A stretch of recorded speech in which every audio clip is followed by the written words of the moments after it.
Roy Silver talking with Ralph Houk, going in 5. Ralph Houk, you were associated with Casey Stengel for several years now. How would you describe him? Well, Casey was a very prominent man wherever he went. I think he was a great baseball manager and a great figure. There's nobody going to be able Ralph, would you describe him as a manager?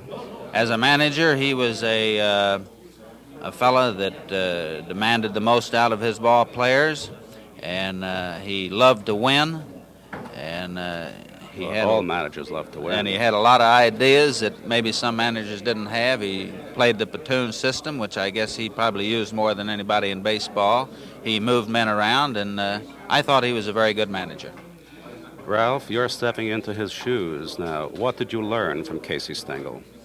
Well, anybody that was associated with Casey in the way I was as a coach and talked as much baseball as I did, which he loved to talk and I loved to talk, you're bound to have some of his ideas be entrenched in your mind. For example? Well, certain things like where to play hitters, or certain things how to handle certain types of pitchers, or where to throw the ball. Then again, you might have learned the way he made his lineup, sometimes using that heavy hitter to lead off with and using another man to put him in on the defensive end. But little things like that, and just talking baseball with him, you pick up quite a few things. Well, Ralph Houk, you had opportunities last year and the year before to manage elsewhere in the major leagues, and you turned them down. Now, why did you turn them down? Well, I think mainly because of the fact that I was with the Yankee organization all my life.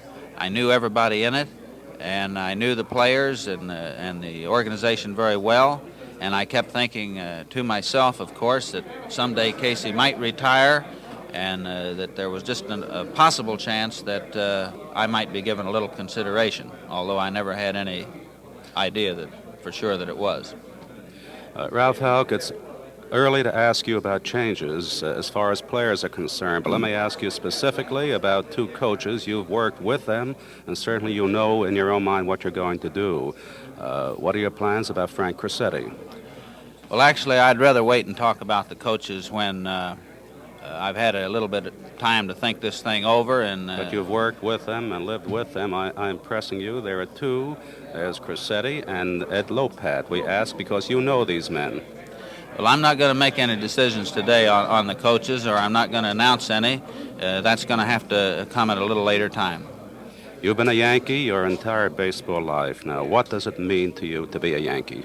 Well, to me, to be a Yankee, you have to have team spirit. You have to go out on that field every day with the intent to win, because we have got to win here in New York to keep the interest, and that's what the public wants, and that's what the Yankees Isn't there something just for. A little different that applies to every team? Every team wants to win and must keep interest.